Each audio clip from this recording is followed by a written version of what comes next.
Audiobook do livro Assassinato no Expresso do Oriente, da Agatha Christie. É dividido em 3 partes. Parte 1, os fatos.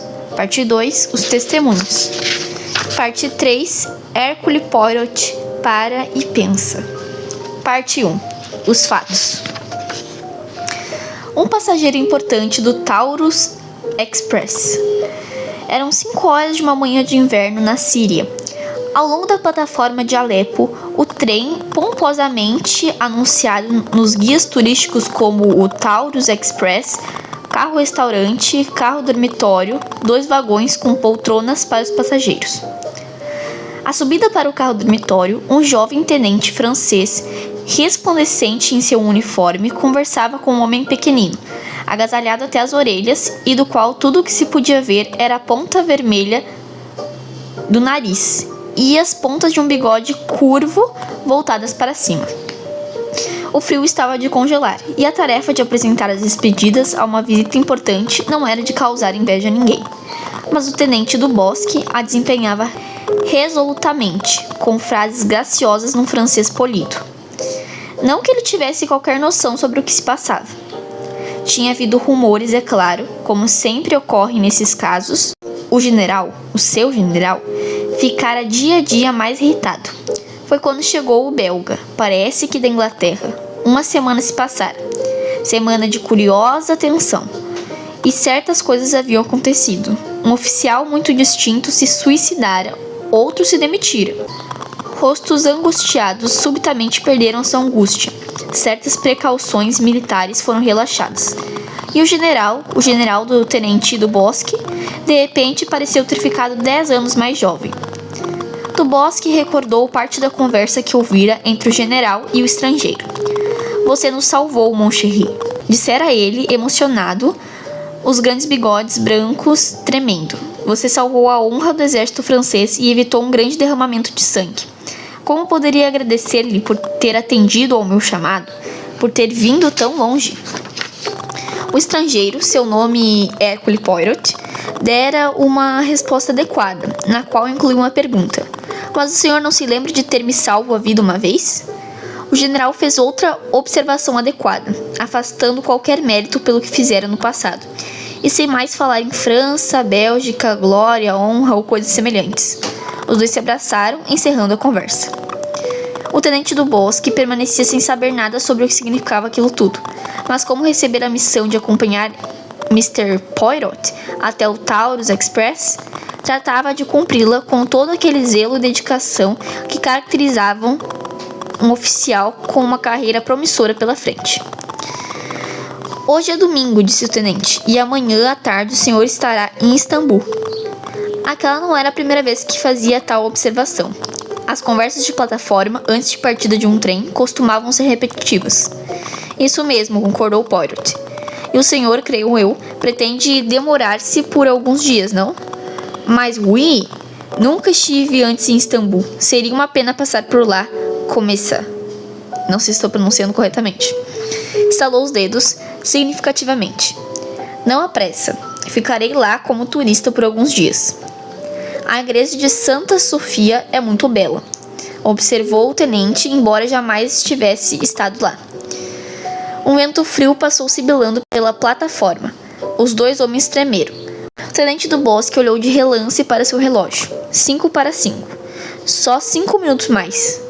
Notando que o outro reparara no seu movimento, tratou de retomar a conversa. "Pouca gente viaja nessa época do ano", observou, lançando o olhar para as janelas do carro-dormitório, pouco acima deles. "Isso mesmo", concordou Poirot. "Faço votos que o senhor não fique gelado no Taurus." "Isso acontece?" "Tem acontecido sim, mas esse ano ainda não." "Façamos votos então", disse Poirot.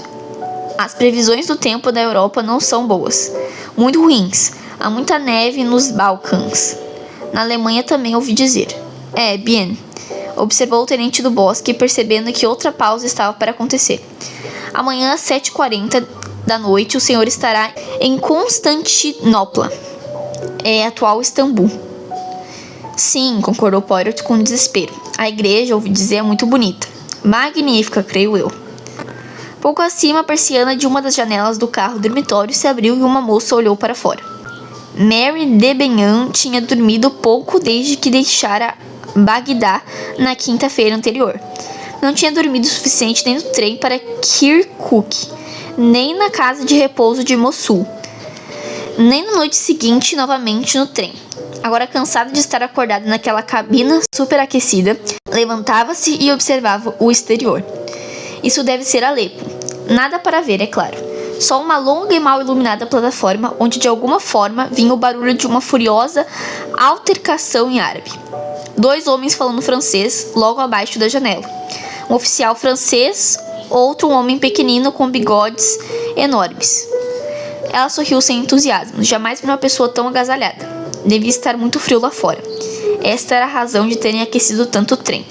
Tentou forçar a janela para baixo, mas ela não desceu. O despachante aproximou-se dos 2 homens. O trem ia partir, avisou. Melhor o senhor subir. O homem pequeno tirou o chapéu, mostrando uma cabeça oval. Apesar de suas preocupações, Mary de Benham sorriu. Um sujeito ridículo aquele. O tipo de homem que ela jamais consideraria seriamente. O tenente do bosque dizia suas frases de despedida. Havia pensado nelas de antemão, guardando-as até o último minuto, um belo fraseado muito polido. Para não ser sobrepujado, Poirot respondeu no estilo. A bordo, monsieur, disse o despachante. Com um ar de infinita relutância, Poirot subiu ao trem e o despachante atrás dele. Acenou. O tenente do bosque fez uma continência. O trem, guinchando nos trilhos, começou a movimentar-se lentamente. Enfim, murmurou Hercule Poirot. Brrr! Exclamou o tenente, sentindo nos ossos o ar gelado. Voilá, monsieur. O condutor apontou num gesto dramático a beleza de sua cabina e a perfeição com que sua bagagem fora disposta. E prosseguiu. A pequena valise, monsieur, eu a coloquei aqui. Sua mão estendida era bem sugestiva. Poirot colocou nela uma cédula dobrada. Merci, monsieur. Já tenho 2 bilhetes e preciso, por favor, do passaporte. Sua viagem termina em Istambul, certo? Poirot fez que sim com a cabeça. Não há muitos passageiros no trem, imagino. Não, monsieur. Tenho apenas 2 outros passageiros, ambos ingleses. Um coronel da Índia e uma jovem senhora de Bagdá. O senhor quer alguma coisa? Poirot pediu uma garrafa pequena de Perrier.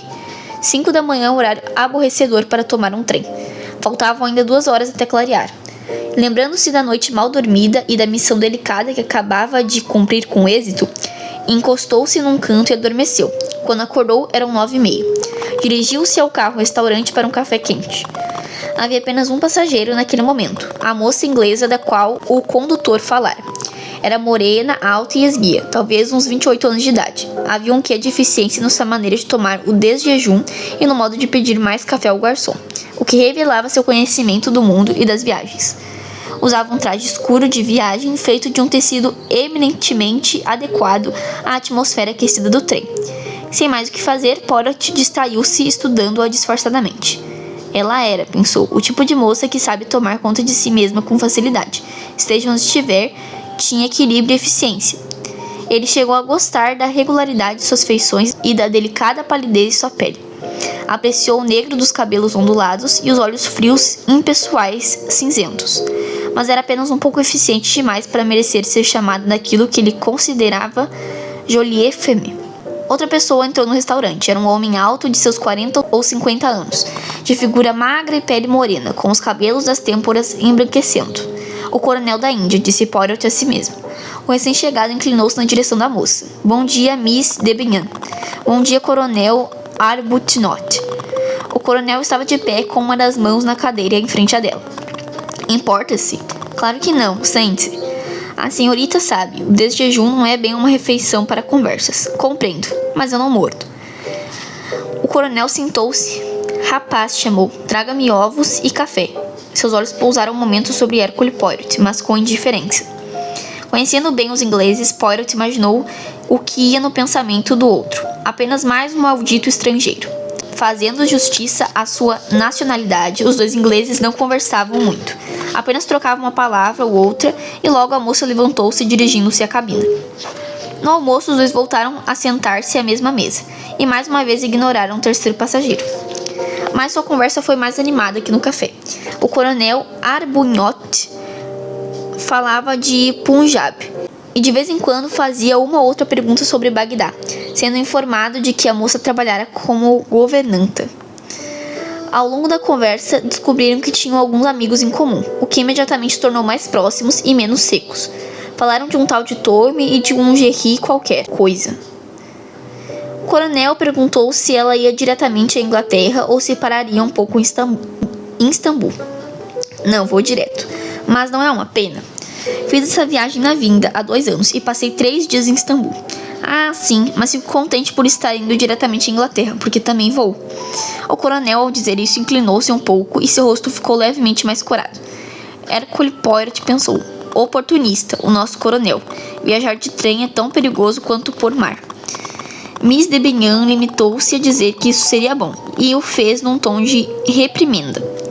O coronel Hercule Poirot observou, acompanhou até sua cabina. Pouco depois, paravam para apreciar a magnífica paisagem que se mostrava ao Taurus, a passarem pelo Cilician Gates. A moça ao lado do coronel no corredor deixou escapar um suspiro. Poirot, perto deles, pôde ouvi-la dizer baixinho: é tão lindo. Eu gostaria. Sim? Gostaria de poder aproveitar tudo isso. Arbuthnot não respondeu. Seu rosto adquiriu um aspecto mais austero e brutal. Agradeceria a Deus que você estivesse fora de tudo isso. Apresse-se, por favor, apresse-se. Oh, mas é claro. O coronel lançou um olhar aborrecido na direção de Poirot e prosseguiu. Não me agrada a ideia de vê-la como uma governanta, à disposição de estalar dos dedos de mães dominadoras e de seus filhos mimados. Ela deu uma gargalhada, sem poder controlar-se, e disse: você não deve pensar assim. A governanta do tipo gata borralheira tornou-se hoje um mito. Posso garantir-lhe que comigo os patrões é que têm medo de serem incomodados por mim. Calaram-se. Arbuthnot talvez tivesse ficado envergonhado do conceito precipitado. Poirot disse para si mesmo que acabava de ver uma pequena comédia, e mais tarde teria de lembrar-se dela. Cerca de 11h30, o trem chegou a Konya. Os dois ingleses saíram para esticar as pernas, caminhando para cima e para baixo ao longo da plataforma gelada. Poirot passou algum tempo observando da janela o movimento da estação e decidiu que um pouco de ar fresco não seria de todo mal. Vestiu todos os agasalhos de que dispunha, incluindo as galochas, e desceu a plataforma, caminhando na direção da locomotiva. Ouvindo vozes, percebeu 2 vultos perto de um vagão de carga. Arbuthnot falava: Mary, agora não, por favor, não. Quando tudo estiver acabado, quando tudo estiver para trás. Então, Poirot deu meia volta discretamente. Pensou como era difícil naquela voz reconhecer a frieza de Miss de Benham e achou tudo muito estranho. No dia seguinte, ficou perguntando a si mesmo qual seria a razão daquela discussão. Os dois falavam-se pouco e a moça com olheiras profundas parecia angustiada. Cerca das 2h30, o trem parou. Das janelas viam-se as cabeças de várias pessoas. Um pequeno grupo de homens do lado de fora discutia e apontava para alguma coisa debaixo do carro-restaurante. Poirot saiu da cabina e perguntou ao camareiro o que havia acontecido. Ao ter a resposta, voltou a cabeça e quase esbarrou em Miss de Benham, que estava bem atrás dele. A moça, quase sem poder respirar, perguntou-lhe em francês: o que houve? O que está nos retendo? Nada, mademoiselle. Apenas alguma coisa que pegou fogo sobre o carro-restaurante. Nada de sério. Eles estão consertando tudo agora. Não há qualquer perigo, posso garantir. Miss de Benham gesticulou como se pouco se importasse com a ideia do perigo. Sim, sim, compreendo. Mas o tempo? O tempo? Sim, sim, isso vai nos atrasar. Possivelmente. Mas não podemos ter qualquer atraso. O trem chega às 6h55 e ainda se tem de cruzar o Bósforo para pegar o Expresso do Oriente, do outro lado, às 9 horas. Se houver um atraso de 1 ou 2 horas, perderemos a conexão. É bem possível. Poirot olhou com curiosidade. A mão pousada na janela não estava firme. Seus lábios tremiam. Isso a perturba muito, mademoiselle? Sim, muito. Preciso pegar aquele trem. Miss de Benham afastou-se de Poirot e foi ao encontro de Coronel Arbuthnot, do outro extremo do corredor. Sua apreensão, entretanto, era injustificada. 10 minutos após, o trem retomou a viagem.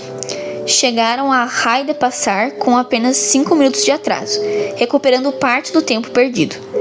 O Bósforo estava bravio, e Poirot não gostou da travessia. Separara-se dos companheiros de viagem e desde então os perdera de vista. Chegando à ponte Galata, rumou diretamente para o Hotel Tocatlion. Capítulo 2.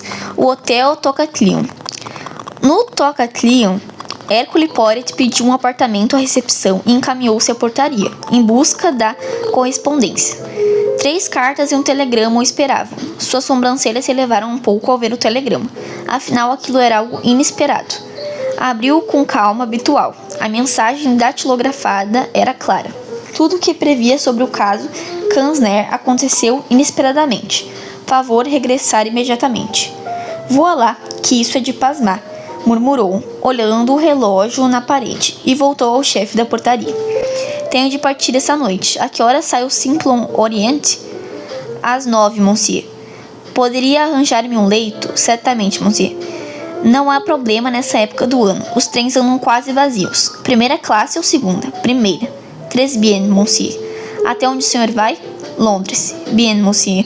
Vou arranjar uma passagem para Londres e reservar-lhe um leito no carro dormitório do coach Istanbul Calais. Poirot olhou novamente para o relógio. Eram 7h50. Há tempo para jantar? Estou certo que sim, monsieur. O pequenino belga agradeceu com um aceno de cabeça, foi à recepção, cancelou a reserva do apartamento e atravessou o salão, seguindo para o restaurante. Fazia o pedido ao garçom quando uma mão tocou-lhe o ombro, e de trás alguém lhe disse: Ah, meu jovem, que prazer inesperado. Era um homem idoso, atarracado, os cabelos cortados em brossé. Sorria prazerosamente. Poirot levantou-se. Mr. Bulk, Mr. Poirot. Bulk, um belga, era diretor da Compagnie Internationale des Wagons Lits. Há muitos anos conhecia a ex-estrela da força policial belga. Está bem longe de casa, mon cher. Um pequeno caso na Síria. Ah, e quando volta? Essa noite. Excelente, eu também. Quero dizer, vou até Lausanne, onde tem alguns negócios. O senhor viaja no Simplon Orient? Sim, acabo de pedir que me arranjem um leito. Pensava em ficar alguns dias por aqui, mas recebi um telegrama chamando-me à Inglaterra, em face de uma coisa importante. Ah, les affaires. Mas o senhor está no alto, mon Vierx. Hercule Poirot tentou parecer modesto. Bulk sorriu, dizendo que mais tarde voltariam a se encontrar. O detetive concentrou-se no trabalho de manter os bigodes fora da sopa. Acabando, olhou à sua volta, aguardando o segundo prato. Havia uma meia dúzia de pessoas no restaurante. Entre elas, 2 pareceram-lhe de especial interesse. Sentavam-se não muito longe. O mais jovem era um americano simpático de uns 30 anos, mas não fora ele, e sim o seu companheiro que despertara a atenção do detetive. Tratava-se de um homem de uns 60 ou 70 anos, que de perto tinha um aspecto suave de um filantropo. Cabeça ligeiramente calva, testa alta, sorriso mostrando a brancura dos dentes artificiais. Tudo indicava uma personalidade benevolente, à exceção de uns olhos pequenos, fundos e estudiosos. E não era só isso. Quando o homem, observando qualquer coisa ao companheiro, deu uma espiada em volta. Seus olhos pousaram por alguns segundos sobre Poirot, e naquele momento mostraram-se tensos e maliciosos. Levantou-se. Pague a conta, Hector, disse num tom seco, mais suave, perigoso. Quando Poirot voltou a encontrar-se com um amigo no saguão, os dois preparavam-se para deixar o hotel. A bagagem estava sendo trazida para baixo sob a supervisão do mais jovem. Tudo pronto agora, Mr. Hatchet, disse ele, abrindo a porta do vidro. O mais velho concordou no resmungo e saiu. É bien, disse Poirot, que acha daqueles 2? São americanos, respondeu Bulk. Certamente são americanos, mas perguntei o que achava deles. O mais jovem parece muito simpático. E o outro? Para dizer-lhe a verdade, meu amigo, não me importei muito com ele. Deu-me uma impressão desagradável. E a você? Poirot pensou um pouco e respondeu.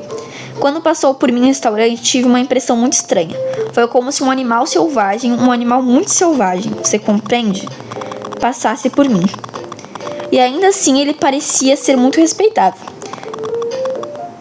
Precisamente, o corpo, a jaula, tudo muito respeitável, mas um animal sempre alerta, olhando tudo de trás das grades.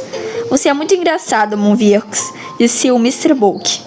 Talvez, mas não pude me livrar da sensação de que o diabo tivesse passado bem perto de mim. Aquele respeitável cavalheiro americano. Bem, disse Bulk, afável. Há muitos diabos à solta pelo mundo. Naquele momento, a porta de vidro abriu-se e o chefe da portaria, num ar preocupado, apareceu. Extraordinário, monsieur. Não há um só leito disponível na primeira classe daquele trem. Comente? Bradou Bulk. Mas nessa época do ano, com certeza há uma caravana de jornalistas. Ou de políticos? Não sei, meu senhor, disse o empregado do hotel, respeitosamente. Mas as coisas estão realmente nesse pé. Bem, Bulk voltou-se para Poirot. Não se preocupe, meu amigo. Arranjaremos alguma coisa. Há sempre uma cabina. A número 16 que não pode ser ocupada. O condutor providenciará tudo. Sorriu, olhou para o relógio na parede. Mas venha, é hora de partir. Na estação, Mr. Bulk foi recebido respeitosamente pelo condutor do uniforme marrom de Wagonlit. Boa noite, monsieur. Sua cabina é a número 1. Os carregadores começaram a levar a bagagem para o vagão. Os letreiros proclamavam seu destino. Istambul, Trieste, Calais. Ouvi dizer que o senhor está lotado hoje. É incrível, monsieur. Parece que todo mundo resolveu viajar essa noite. Tanto faz. Mas preciso arranjar lugar para este cavalheiro. É um amigo meu. Ele pode ficar com o número 16. Está ocupado, monsieur. O quê? A número 16? Estabeleceu-se um clima de compreensão e o condutor sorriu. Era um homem alto, amarelado, de meia idade. Mas, sim, senhor. Como lhe disse, estamos lotados. Afinal, o que está havendo? Perguntou Bulk irritado. Há uma conferência em algum lugar? É uma caravana? Não, monsieur, por acaso. Simplesmente parece que todo mundo escolheu essa noite para viajar. Bulk estalou a língua aborrecido. Em Belgrado, disse, haverá o noturno de Atenas. Há também o Coach, Bucareste e Paris. Mas não chegaremos a Belgrado antes das 8 da manhã. O problema é para hoje. Há algum leito vago na segunda classe? Há um, monsieur. Bem, então, mas só pode ser tomado por uma mulher. Já existe uma senhora alemã na cabine. Uma dama de companhia. Lá, disse Bulk, isso é horrível. Não se aborreça, meu amigo, interrompeu Poirot. Viajarei num carro comum. Ainda não, retrucou Bulk, dirigindo-se de novo ao condutor. Todos os passageiros já chegaram? É verdade, lembrou-se o homem, há um passageiro que ainda não se apresentou. Qual? Do leito número 7, segunda classe. O cavalheiro ainda não chegou e já são 8h56. Quem é ele? Um inglês, respondeu o condutor consultando a lista. Mr. Harris. Um nome de bom presságio, disse Poirot. Lee Dickens. Monsieur Harris não chegará. Ponha a bagagem de Monsieur na número 7, ordenou Bulk. E se esse Mr. Harris chegar, diga-lhe que está muito atrasado e os leitos não podem ser retidos por tanto tempo. Daremos um jeito de um modo ou de outro. Quem se importa com o Mr. Harris? Como quiser, monsieur, respondeu o condutor e instruiu o carregador sobre a bagagem. Em seguida, deu passagem para que Poirot subisse ao trem. Tout à fait au bout, monsieur, indicou. A penúltima cabina. Poirot atravessou o corredor com dificuldade. Todos os passageiros estavam fora de suas cabinas. Seus pardons, ditos com polidez, eram ouvidos com a regularidade de um relógio. Finalmente chegou à cabina. Mas lá dentro, mexendo numa mala, estava o americano jovem e alto de Tocatlian. Demonstrou mau humor à chegada do detetive. Com licença, observou, mas o senhor parece ter se enganado. Je crois que vous avez erré. Poirot respondeu em inglês. O senhor é Mr. Harris? Não, meu nome é McQueen. O condutor da Wagonlit interrompeu por sobre o ombro de Poirot. Num tom apologético, quase sem ar, disse: Não há mais leitos disponíveis, senhor. O cavalheiro terá de ficar aqui. O condutor levantou a janela ao mesmo tempo em que falava e começou a arrumar a bagagem de Poirot, que se divertia com a confusão. Aquele passageiro certamente prometera ao condutor uma boa gorjeta se pudesse ficar só na cabina. Mas a mais eficiente das gorjetas de nada vale quando o diretor da companhia está a bordo e sai dando ordens. O condutor retirou-se depois de colocar as malas nas prateleiras. Voilà, monsieur, apontou. Tudo arrumado. O seu leito é o de cima, número 7. Partiremos 1 minuto. Saiu depressa e Poirot acomodou-se na cabina. Coisa rara essa, observou num tom amável. Um condutor de wagonlit arrumando a bagagem. Isso é inédito. O americano sorriu. Evidentemente já se passara o aborrecimento e ele provavelmente decidira que de nada adianta irritar-se. Melhor seria encarar o problema filosoficamente. O trem está realmente lotado, disse. Um apito soou. Ouviu-se um grito comprido, melancólico. Do motor, os 2 homens foram ao corredor. Lá fora alguém gritava. Em voiture! Estamos partindo, disse McQueen. Mas o trem não sairá ainda. Um outro apito soou. Se o senhor, disse o americano, preferir o leito de baixo, que é mais confortável, está ok para mim. Sujeito simpático. Não, protestou Poirot. Eu jamais o incomodaria. Mas seria bom. O senhor é muito amável. É apenas uma noite, explicou Poirot. Até Belgrado. Ah, sim. O senhor fica em Belgrado. Não exatamente. O senhor sabe. Houve um súbito sacolejo e os 2 homens ficaram à janela, observando a longa plataforma iluminada, enquanto o trem partia. O Orient Express começava a sua viagem de 3 dias através da Europa. Poirot recusa um caso. No dia seguinte, Hercule Poirot entrou um pouco atrasado para o almoço no carro-restaurante. Acordara cedo, tomara café quase sozinho e passara a manhã relendo as notas do caso que o levava de volta a Londres. Pouco ouvira do seu companheiro de viagem. Mr. Bulk, que já se sentara, gesticulou convidando o amigo a ocupar o lugar em frente. Poirot aceitou, e logo descobriu estar naquela invejável posição que sempre é servida primeiro e com os melhores petiscos. A comida estava excelente. Só quando já estavam no requeijão, Mr. Bulk abordou o assunto diverso da alimentação. Estavam naquele período da refeição em que pessoas se tornam filosóficas. Ah, suspirou. Se ao menos eu tivesse a pena de Balzac, como eu descreveria essa cena? Uma boa ideia. Ah, você concorda? Mas isso já foi feito, não? E ainda leva ao romance, meu amigo. Tudo à nossa volta é gente de todas as classes, nacionalidades e idades. Durante 3 dias, esta gente, estranhos um para os outros, é colocada junta.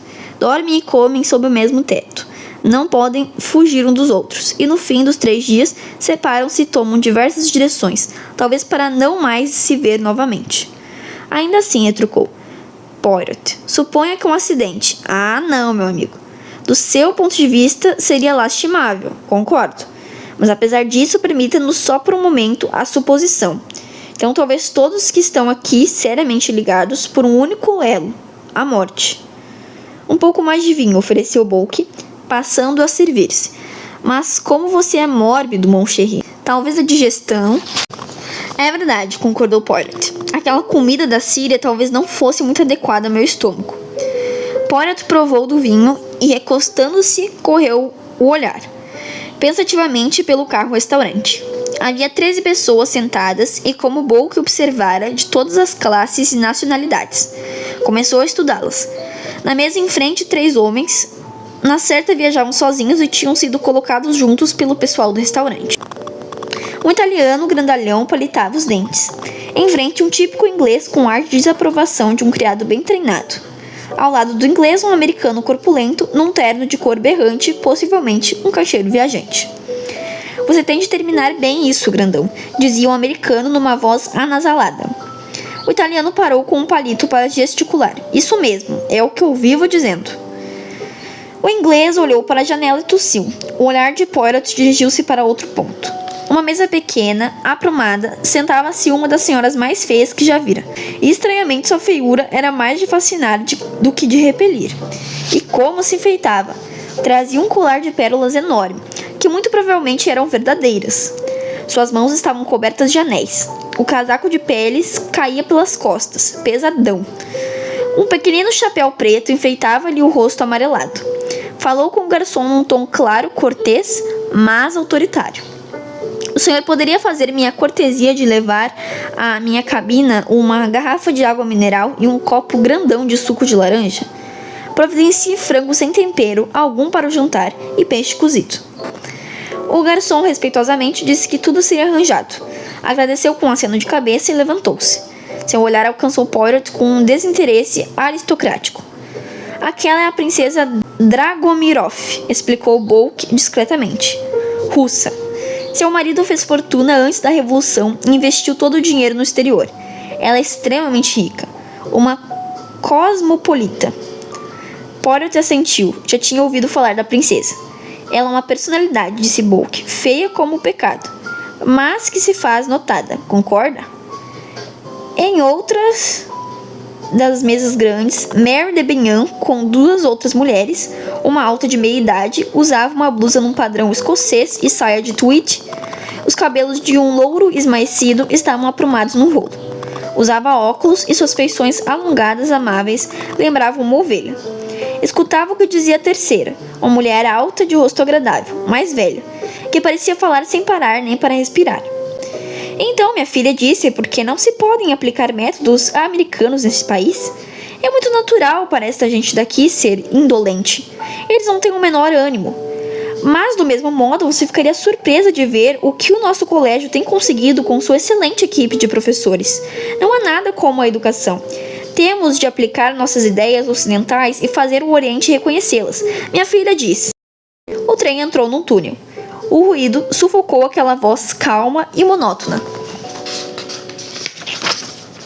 Na mesa seguinte, uma das pequenas, o coronel Arbuthnot sentava-se sozinha.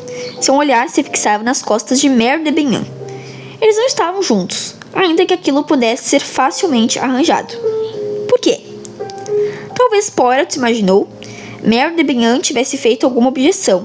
Uma governanta aprende a cuidar de si, a importar-se com as aparências. Uma moça assim tem de ser discreta. Seu olhar dirigiu-se para a outra ponta do vagão. No fundo, encostada à parede, uma senhora de meia-idade, vestida de preto, rosto inexpressivo, alemã ou escandinava, pensou, provavelmente dama de companhia. Logo vinha um casal conversando animadamente. O homem usava roupas inglesas de tweed, mas não era inglês. Embora só a parte de trás da cabeça fosse visível a Poirot. Seu formato e a posição dos ombros o denunciavam. Um homem grande de boa aparência. De repente voltou-se e Poirot pôde ver o seu perfil. Um belo homem de 30 com um bigode grande. A mulher à sua frente ainda era uma mocinha, 20 anos mais ou menos. Usava um casaco justo e saias pretas. Blusa de cetim branco, um chapéuzinho elegante caído para o lado. Tinha um rosto de estrangeira. Bonito, pele muito branca, olhos castanhos grandes e cabelos muito negros. Fumava um cigarro numa piteira longa. Suas unhas eram cuidadas, compridas e pintadas de vermelho. Usava uma esmeralda sobre platina. Havia coqueteria em seu olhar e na sua voz. Ela este jolie? Poirot murmurou. Marido e mulher, não? Bulk assentiu. Embaixada húngara, creio eu. Um belo casal. Só mais duas pessoas almoçavam. O companheiro de viagem de Poirot, McQueen, e seu patrão, Mr. Hatchett. Este último estava de frente para Poirot, que pela segunda vez estudou aquele rosto, notando uma falsa benevolência na expressão e olhos pequeninos e cruéis. Bulk notou a mudança de expressão do amigo. Observa o seu animal selvagem? Poirot fez que sim. O café foi trazido. Bulk levantou-se, começar a refeição antes de Poirot. Volto à cabina. Venha em seguida conversar um pouco. Com prazer. Poirot tomou seu café e pediu um licor. O atendente ia de uma a outra mesa com uma caixa de dinheiro, aceitando o pagamento de contas. Ouviu-se novamente a velha senhora americana. Minha filha dizia, leve um bloco de vales para as refeições e você não terá qualquer problema. Mas não é bem assim. Parece que eles têm de receber uma gorjeta de 10% e há também aquela garrafa de água mineral, ou qualquer outra água diferente. Eles não têm nenhuma Evianovic, o que me parece muito estranho. A questão, explicou a senhora do rosto comprido, é que eles têm de servir a água da região. De qualquer maneira, é muito estranho isto. Olhou o troco à sua frente. Olha o dinheiro que estão me dando. Dinares ou coisa parecida. Parece lixo, isto sim. Minha filha dizia. Mère de Benham empurrou a cadeira para trás e levantou-se, despedindo-se com uma breve curvatura das outras duas. O coronel Arbuthnot a seguiu. Recolhendo o dinheiro desdenhado, a senhora americana saiu, o mesmo fazendo a outra mulher. Ficaram no restaurante apenas Poirot, Hatchett e McQueen. Hatchett disse qualquer coisa a seu companheiro, que saiu. Ergueu-se, mas em vez de retirar-se, dirigiu-se inesperadamente ao lugar em frente a Poirot. Poderia me ceder um fósforo? Perguntou num tom anasalado e apresentou-se. Meu nome é Hatchett. Poirot inclinou-se levemente, levando a mão a um dos bolsos e retirando uma caixa, sem abrir. Creio ter o prazer de estar falando com Mr. Hercule Poirot, é verdade? Poirot inclinou-se novamente. O senhor está bem informado, monsieur.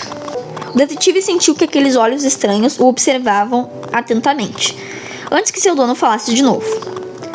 Em meu país, disse, gostamos de ir direto ao assunto. Sr. Poirot, quero dar-lhe uma tarefa. Minha clientela, respondeu Poirot, as sobrancelhas levantadas. É atualmente muito limitada, monsieur. Só conduzo uns poucos casos. Naturalmente. Mas trata-se, Mr. Poirot, de muito dinheiro. E repetiu em tom macio, persuasivo. Muito dinheiro. Hercule Poirot calou-se por 1 minuto ou 2 e observou. O que quer que lhe faça, Monsieur Hatchett? Mr. Poirot, sou um homem rico. Homem muito rico. Homens nessa situação têm inimigos. E eu tenho um inimigo. Apenas um inimigo? O que quer dizer com isso? Perguntou Hatchett. Monsieur, minha experiência indica que quando um homem está numa situação de, como o senhor diz, ter inimigos, ele não os resume em apenas um. Hatchett pareceu aliviado pela resposta de Poirot. Claro, gostei de sua observação. Inimigo ou inimigos, pouco importa. O que importa é a minha segurança. Segurança? Minha vida foi ameaçada, Mr. Poirot, mas sou dos homens que sabem cuidar de si. Retirou uma pequena pistola automática do bolso do casaco, mostrou-a e guardou-a novamente.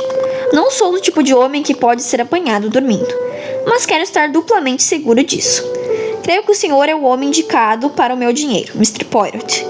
E lembre-se, muito dinheiro. Poirot olhou pensativamente por alguns minutos. Seu rosto não dizia absolutamente nada. Hatchett não poderia adivinhar o que lhe passava pelo pensamento. Lamento, monsieur, disse com convicção, mas tenho sido muito feliz em minha profissão. Ganhei o suficiente para satisfazer tanto meus desejos como meus caprichos. E agora só aceito casos que me interessam. O senhor tem muito bons nervos, disse Hatchett. Mas será que $20 mil não tentariam? Absolutamente. Se o senhor está barganhando por mais, não conseguirá. Sei quanto as coisas valem exatamente. Eu também, Mr. Hatchett. O que há de errado com minha oferta? Poirot ergueu-se. Se me desculpar a observação pessoal, eu não gosto da sua cara, Mr. Hatchett. Dizendo isso, foi deixando o carro-restaurante. Capítulo 4. Um grito na noite. O Expresso do Oriente chegou a Belgrado naquela noite às 8h45 e não deveria partir antes das 9h15. Poirot desceu a plataforma. No entanto, não se demorou muito ali. O frio piorara, e embora a plataforma fosse mais ou menos protegida, nevava muito lá fora. Voltou à cabina, o condutor, que batia os pés na plataforma e sacudia os braços para manter-se aquecido, dirigiu-se a ele. Suas malas, monsieur, foram transferidas para a cabina número 1, de Mr. Bulk. Mas onde está Mr. Bulk? Ele mudou-se para o carro de Atenas, que acaba de ser engatado. Poirot foi ao encontro do amigo, que recusou todos os seus protestos. Não é nada, absolutamente nada. Assim é bem melhor. Você vai seguir até a Inglaterra, de modo que é melhor permanecer no carro que segue até Calais. Eu estou bem aqui. É bem mais calmo. E esse carro está vazio, a não ser por mim e por um médico grego. Ah, meu amigo, que noite. Dizem que há anos não nevava tanto. Vamos esperar que pare logo. Não estou muito satisfeito com ela. Posso assegurar-lhe. Pontualmente às 9h15 o trem deixou a estação. Logo depois, Poirot levantou-se, disse boa noite ao amigo e cruzou o corredor até o seu vagão, logo à frente do carro-restaurante. Nesse segundo dia da viagem, as barreiras tinham se quebrado. O coronel Arbuthnot estava de pé à porta da cabina, falando com McQueen, que ao ver Poirot, interrompeu o que dizia. Parecia muito surpreso. Ei, bradou. Pensei que tivesse nos deixado. O senhor disse que ficava em Belgrado. O senhor me entendeu mal, respondeu Poirot, sorrindo. Lembro-me que o trem deixava Istambul enquanto falávamos disso. Mas, homem, a sua bagagem se foi. Levaram-na para outra cabina. É só. Sim, compreendo. McQueen retomou a conversa com Arbuthnot e Poirot continuou no seu caminho. Às duas portas da sua cabina, a velha senhora americana, Mrs. Hubbard, conversava com a mulher de rosto comprido, uma sueca. Empurrava uma revista para ela. Vamos, pegue, querida. Tenho muitas outras coisas para ler. Mas voltou-se para Poirot. Não está horrivelmente frio? A senhora é muito gentil, respondeu-lhe a dama sueca. Nada disso. Espero que durma bem e que sua cabeça doa menos amanhã de manhã. É só o frio. Vou tomar um pouco de chá. Você tem aspirina? Tem certeza? Olha que eu tenho muitas. Bem, boa noite, querida. Dirigiu-se a Poirot enquanto a outra se retirava. Pobre criatura. Sueca, pelo que eu sei. Uma professora missionária. Excelente pessoa, mas não fala muito inglês. Estava muito interessada no que lhe contei sobre a minha filha. Poirot, naquele momento, já sabia tudo sobre a filha de Mrs. Hubbard. Todos os passageiros que conheciam inglês o sabiam. Como ela e seu marido trabalhavam na equipe de um grande colégio americano em Esmirna, como fora a primeira viagem de Mrs. Hubbard ao Oriente, o que ela pensava dos turcos e de seus arranjos e das condições de suas estradas. A porta mais próxima se abriu e um valete magro, pálido, saiu. Lá dentro, Poirot percebeu Mr. Hatchet sentado na cama. Ao ver Poirot, a expressão de seu rosto mudou, aborrecida. A porta fechou-se. Mrs. Hubbard chegou para o lado do detetive. O senhor sabe, aquele homem me apavora. Não, o valete. Seu patrão, o mestre. Há qualquer coisa de errado com aquele homem. Minha filha sempre dizia que sou muito intuitiva. Quando uma mãe tem um pressentimento, ela está certa. É o que minha filha sempre diz. E eu tenho um pressentimento acerca daquele homem. Ele é meu vizinho e eu não gosto disso. A noite passada, tranquei a porta que liga as duas cabinas. Acho que vi a maçaneta girar. O senhor sabe, eu não ficaria nem um pouco surpresa se aquele homem fosse um assassino, um desses ladrões de trem dos quais se ouve falar. Estou morta de pavor por causa dele.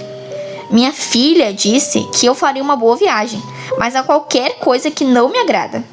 Pode ser tolice, mas sinto que alguma coisa vai acontecer, qualquer coisa. E não sei como aquele rapaz tão agradável pode ser secretário dele. O coronel Arbuthnot e McQueen surgiram no corredor, caminhando em sua direção. Venha à minha cabina, dizia McQueen. A cama ainda não foi preparada. O que quero saber sobre a sua política na Índia é... Os dois homens passaram e seguiram para a cabina de McQueen. Mrs. Hubbard despediu-se de Poirot. Acho que vou para a cama ler um pouco. Boa noite. Boa noite, madame. Poirot caminhou para sua cabina, vizinha à de Hatchet. Trocou de roupa e deitou-se. Leu durante meia hora e apagou a luz. Mas naquele momento ouviu um grito abafado. Uma campainha soou. Poirot sentou-se, acendeu a luz. Notou que o trem parara, talvez numa estação. Aquele barulho o surpreendera. Lembrou-se de que Hatchet estava na cabina ao lado. Levantou-se e abriu a porta justamente quando o condutor vinha correndo e batia na porta ao lado. Poirot deixou a cabina entreaberta e prestou atenção. O condutor batia pela segunda vez. Outra sineta tocou e a luz denunciou outra cabina que se abria. O condutor olhou para trás. Ao mesmo tempo, uma voz vinda da cabina ao lado avisava. C'est rien. Je me suis trompé. Bien, monsieur. O condutor apressou-se novamente, para atender o chamado da cabina de onde vinha a luz. Poirot voltou para a cama, seu pensamento aliviado, e desligou a luz. Olhou o relógio, 23 para 1. Capítulo 5. O crime. Encontrou dificuldades em conciliar o sono novamente. Sentindo falta do movimento do trem, se era uma estação, estava estranhamente tranquila. No trem, ao contrário, os ruídos pareciam mais altos. Pôde ouvir os movimentos de Hatchet na cabina ao lado. Um clique de abrir da torneira, o som da água correndo de lavar as mãos, depois outro clique da torneira. Passo no corredor, lá fora, de alguém usando chinelos. Hercule Poirot permaneceu deitado, olhando para o teto. Por que a estação estaria tão silenciosa? Sentiu a garganta seca. Esquecera de pedir a água mineral de sempre. Olhou novamente o relógio. 1h15. Chamaria o condutor para que trouxesse a água. Seus dedos dirigiam-se para o botão da campainha, mas pararam quando ouviu-a soar novamente. Afinal, o homem não poderia atender todos os chamados ao mesmo tempo. Trim, trim, trim. A campainha soou outra vez. Onde estaria o homem? Alguém estava ficando impaciente. Trim. Fosse quem fosse, mantinha o dedo solidamente sobre o botão. De repente, fazendo barulho com os passos ecoando pelo corredor, o condutor chegou, batendo a uma porta não muito distante da cabina de Poirot. Então, ouviu vozes. A do condutor desculpando-se e de uma mulher insistente e volúvel. Mrs. Hubbard. Poirot sorriu para si mesmo. A altercação, se é que era isso, prolongou-se por algum tempo. 90% do barulho vinha de Mrs. Hubbard. 10% do condutor. Finalmente a discussão pareceu ter chegado ao fim. Poirot ouviu um "boa noite, madame" e o ruído de uma porta que se fechava. Apertou a campainha. O condutor atendeu prontamente. Parecia irritado e temeroso. "Dei eu, mineral, s'il vous plaît, bien, monsieur." Um piscar de olhos de Poirot colocou-o mais à vontade. "La dame américaine." "Sim?" "Imagine o problema", disse ele passando a mão na testa. "Que tive com ela. Ela insiste, mas insiste que havia um homem na sua cabina. Naquele espaço. Onde poderia se esconder? Discuti com ela. Disse-lhe que aquilo era impossível. Ela insistiu que quando se levantou havia um homem lá. E como perguntei, teria ele saído e deixado a porta trancada. Mas ela não deu ouvidos à razão. Mas já não havia nada que pudesse meter medo. Esta neve." "Neve? Mas sim, monsieur. O senhor notou? O trem parou por causa da nevasca. Só Deus sabe quanto tempo ficaremos aqui. Lembro-me de uma vez em que fiquei 7 dias retido." "Onde estamos?" "Entre Vinkovce e Brod." Lá. "Boa noite, monsieur", disse o homem e foi buscar a água. Poirot tomou um copo de água e se recompôs para o sono. Já estava cochilando quando alguma coisa o acordou de novo. Dessa vez algo pesado caíra, batendo a porta. Levantou-se, abriu a porta e olhou para fora. Nada.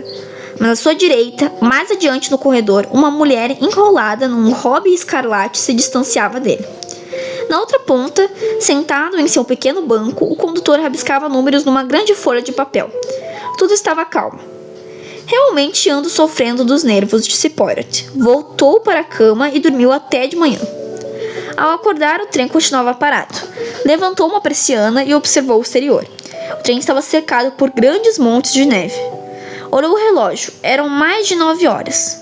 Às 9h45, vestido com elegância, dirigiu-se ao carro-restaurante, onde o falatório era grande. Todas as barreiras que poderiam ter havido entre os passageiros tinham caído definitivamente por terra. Todos estavam agora unidos pela má sorte. Mrs. Hubbard era a que reclamava mais alto. "Minha filha disse que esta seria a melhor das viagens do mundo. É só entrar no trem e chegar a Paris.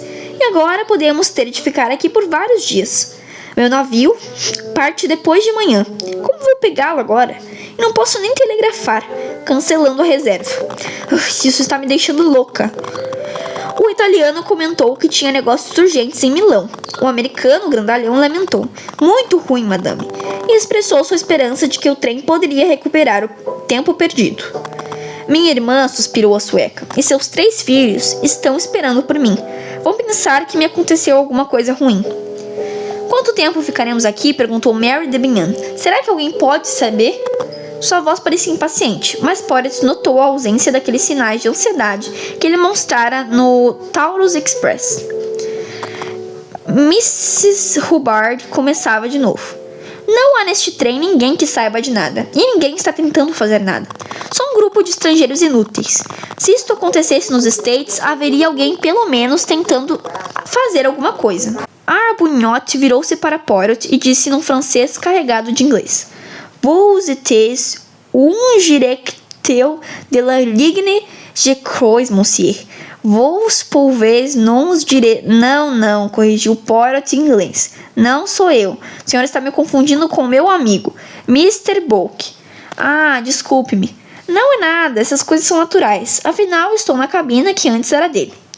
Bulk não estava no restaurante. Poirot olhou à volta para notar as ausências. A princesa Dragomirov, o casal húngaro, bem como Hatchet, seu valete, e a dama de companhia alemã. A senhora sueca enxugava os olhos. Sou uma tola, lamentou-se, por chorar como criança pequena. Tudo estará bem, aconteça o que acontecer. Deus é grande. Essa demonstração de fé cristã não era tão bem compartilhada pelos demais. Tudo estará bem, disse McQueen. Mas poderemos ficar presos dias aqui. Em que país estamos, afinal? Perguntou Mrs. Hubbard chorosa. Ao saber que se tratava da Iugoslávia, disse: um desses países do Balcãs. Que se pode esperar? A senhorita é a única que não parece impaciente, mademoiselle, disse Poirot a Miss de Benham, que deu levemente de ombros. Que é que se pode fazer? Trata-se de uma filósofa, mademoiselle. Isso implica uma atitude desprendida. Creio que minha atitude é mais egoística. Apenas aprendi a não me deixar tomar por emoções inúteis. Miss de Benham não estava olhando para Poirot. Seu olhar estava perdido além da janela, na neve que caía em flocos pesados. A senhorita tem uma personalidade forte, mademoiselle, observou gentilmente Poirot. Creio que é a personalidade mais forte entre nós. Oh, não. Realmente não. Conheço uma pessoa muito, mas muito mais forte do que eu. Ela é... Miss de Benham despertou para o que dizia, percebendo que estava se revelando a um estranho com o qual só trocara meia dúzia de palavras anteriormente. Sorrindo, disse: Bem, aquela senhora, por exemplo. O senhor deve tê-la notado. Uma senhora muito feia, mas fascinante. Tudo o que ela tem a fazer é levantar um dedo e pedir algo em voz polida. E todo o trem sai correndo. Também sai correndo para o meu amigo, Mr. Bulk, disse Poirot, que é um dos diretores da empresa, não porque tem uma personalidade forte. Miss de Benham sorriu. Amanhã se passara. Muitos passageiros, incluindo Poirot, permaneciam no carro-restaurante. Adotara-se uma vida comunal para passar melhor o tempo. Ouviu um bocado mais sobre a filha de Miss Hubbard e sobre os hábitos do falecido Mr. Hubbard. Soube que ele costumava levantar-se cedo, começar o café da manhã com o mingau, o que fazia durante o dia até retirar-se à noite, para dormir com as meias que Mrs. Hubbard fizera para ele. Quando escutava um relato dos objetivos missionários da senhora sueca, um dos condutores da Wagonlit aproximou-se. Pardon, monsieur? Sim? Os cumprimentos de Mr. Bulk. Ele apreciaria que o senhor fizesse a gentileza de ir vê-lo por alguns minutos. Poirot levantou-se, murmurou algumas desculpas à senhora sueca e seguiu o empregado da ferrovia. Atravessou o corredor do vagão em que viajava, depois o do outro. O condutor bateu a porta, depois deu passagem a Poirot. A cabina não era a que Bulk ocupava antes. Era na segunda classe, escolhida talvez por ser um pouco maior e dava a impressão de estar lotada. Bulk estava sentado numa cadeira a um canto. No outro, junto à janela, um homem pequenino moreno olhava a neve. De pé e quase impedindo a passagem de Poirot, um homem grande de uniforme azul, o chefe do trem, e o condutor de seu vagão. Ah, meu amigo, gritou Bulk, venha, precisamos de você. O homem pequenino à janela virou-se. Poirot espremeu-se ao passar pelos dois empregados da ferrovia e sentou-se de frente para o amigo. A expressão de Bulk fez com que imaginasse uma série de coisas ao mesmo tempo. Era óbvio que algo muito estranho se passara. O que aconteceu? Tem todo o direito de perguntar. Primeiro esta neve, esta parada e agora... Agora o quê? Agora um passageiro morre na cabina. Apunhalado, disse Bulk com uma calma que mal disfarçava seu desespero. Um passageiro? Qual deles? Um americano, um homem chamado... Consultou umas anotações. Hatchet. É isso mesmo, Hatchet? Sim, Mr. Bulk, observou um dos empregados. Poirot olhou com atenção. O homem estava branco como cera.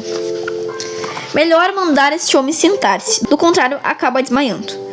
O chefe do trem moveu-se vagarosamente e o outro sentou-se num canto, escondendo o rosto com as mãos. Brrr, disse Poirot, isso é sério. Claro que é sério. Para começar, um assassinato, o que já por si é uma calamidade de primeira ordem. Mas não apenas isso, as circunstâncias são muito incomuns. Estamos aqui obrigados a uma parada. Poderemos ficar aqui durante horas, talvez dias. Outra circunstância. Quando atravessamos outros países, a polícia local visita o trem, mas não na Iugoslávia, compreende?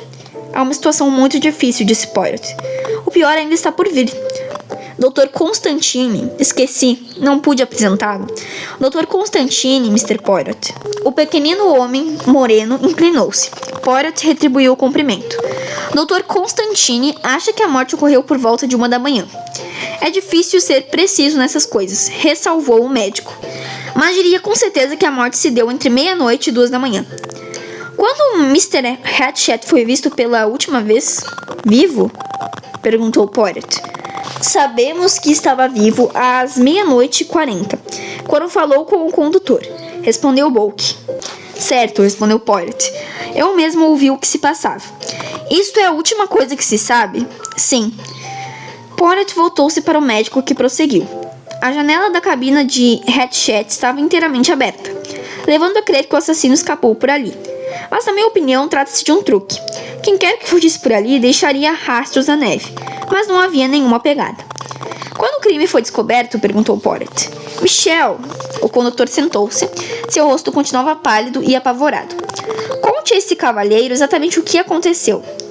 O homem começou com as palavras saindo meio confusas da boca. O valete de Mr. Hatchet bateu várias vezes na porta da cabina dele. Pela manhã, ninguém respondia. Então, à meia hora, o garçom do carro-restaurante chegou. Queria saber se o passageiro tomaria o desjejum. Eram 11 horas, o senhor sabe. Abri a porta para ele com minha chave, mas havia também uma corrente como tranca. Não houve resposta e lá estava frio, muito frio. Com a janela aberta e a neve caindo dentro, pensei que talvez o cavalheiro tivesse tido um ataque. Chamei o chefe do trem. Quebramos a corrente e entramos. Ele estava... C'était terrible. Escondeu novamente o rosto entre as mãos. A porta estava fechada, a chave e trancada com uma corrente por dentro, observou Poirot.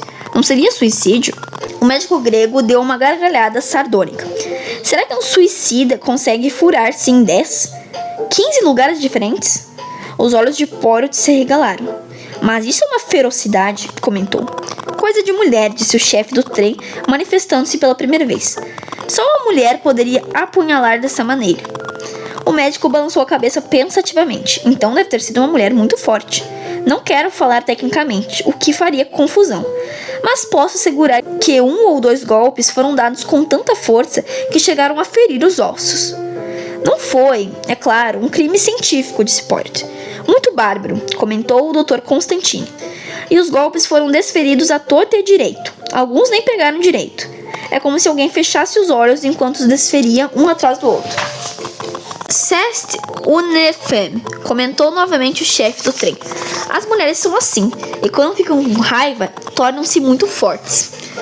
Falou com tal convicção que ninguém duvidou de uma experiência prévia. Tenho talvez alguma coisa para acrescentar ao que já conhecem, retrucou Poirot. É que Mr. Hatchet falou comigo ontem, e tanto quanto pude entender, disse-me que sua vida estava em perigo. Bumped off foi a expressão americana que usou, não? Perguntou Bulk. Então não foi uma mulher, é um gangster, um pistoleiro. O chefe do trem sentiu que sua teoria se reduziria a nada. Sendo assim, disse Poirot, parece ter sido um amador. Poirot dava a transparecer uma desaprovação profissional. Há um americano grandalhão no trem, disse Bulk. Um homem de aparência comum, mas com roupas horríveis. Masca chicletes o tempo todo. O que creio, não é bom costume entre gente educada. Compreende o que eu quero dizer? O condutor para o qual se dirigia concordou. Oui, monsieur. O número 16. Mas não pode ter sido ele. Eu o teria visto sair ou entrar na cabina. Pode ser que não, pode ser que não. Mas isso veremos em seguida. A questão é o que vamos fazer. Olhou significativamente para Poirot, que lhe devolveu o olhar. Venha, meu amigo, disse o Sr. Bulk. Você compreende o que eu estou querendo pedir. Você conhece sua capacidade. Assuma o comando dessa investigação. Não recuse. Veja, isso é muito sério. Falo pela Compagnie Internationale des Wagonslits. Como será simples se, quando a polícia iugoslava chegar, pudermos apresentar-lhe o caso resolvido. Do contrário, demoras, aborrecimentos, 1 milhão de coisas inconvenientes. Talvez, quem sabe, sérios problemas para a gente inocente. Não, esclarece o mistério. Diremos um homem foi assassinado, este é o assassino. E supondo que eu não resolvo o caso. Ah, mon cher. A voz de Mr. Bullock demonstrava carinho. Conheço sua reputação. Sei alguma coisa sobre seus métodos. Esse é o caso ideal para você. Olhar os antecedentes de todas as pessoas, descobrir quem são, tudo isso leva tempo.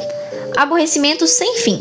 Mas não ouvi dizer que você, para resolver um caso, só precisava sentar-se e pensar. Pois faça isso.